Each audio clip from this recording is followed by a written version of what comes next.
I think the biggest reason for choosing Hong Kong had to do with Hong Kong cinema.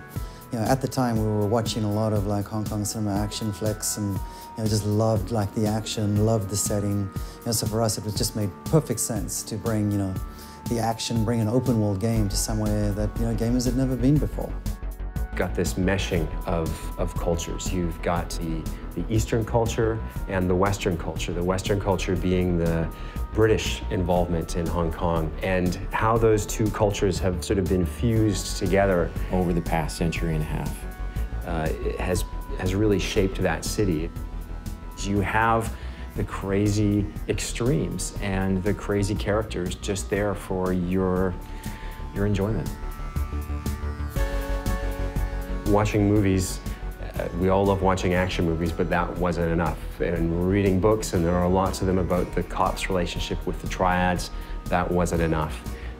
We wanted to go there and experience it and understand not just what it meant to be there, but the elements that they could bring back. For the first time, we experienced the city through the viewfinder of our cameras, so we were just taking photos non-stop.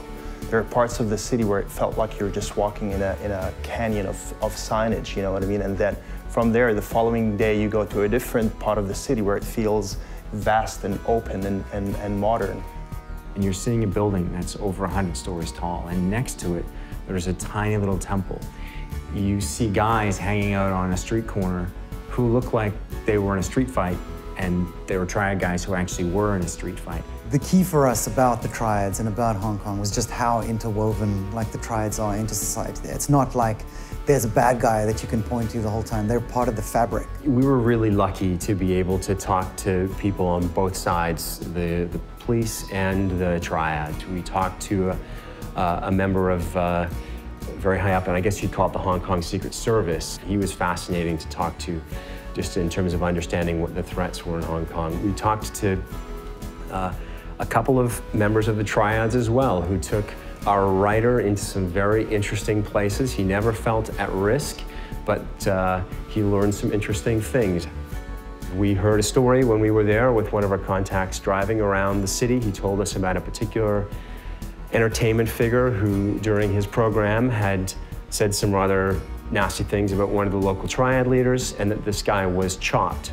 Chopped being the term of being attacked by a Triad but left alive. No sooner had he told us the story than we drove around a corner, and he said, well, there he is. And sure enough, there was this guy walking down the street who we passed, who was years after the attack, but very visibly limping and very visibly maimed.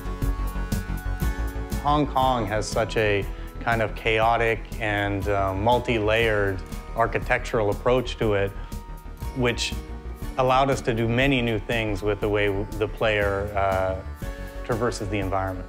We've basically taken the essence of the city, the essence of the lifestyle, and designed all of our gameplay mechanics around that so that we can basically embrace the culture, but also create an experience where players will actually feel like a, gangster.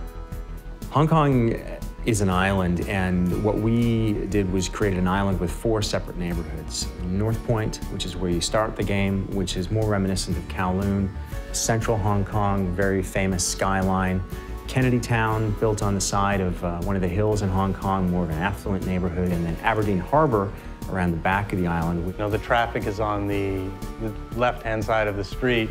We decided, for the sake of authenticity, that we were going to go with that. We wanted to capture a bit of everything, because really what's unique about Hong Kong is its diversity, and we wanted to capture that diversity. And small things like the tiny alleyways, the cluttered alleyways that feel dingy, foreign, and threatening in some ways. Layers of signage and pipes and wires and hanging laundry. It's a bit overwhelming in the beginning, but then you start slowly getting adjusted to what you're seeing.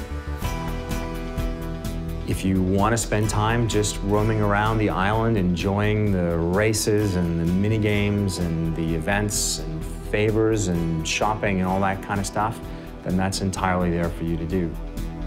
The final result is a city that feels authentic, but at the same time, it's fun to explore and to experience.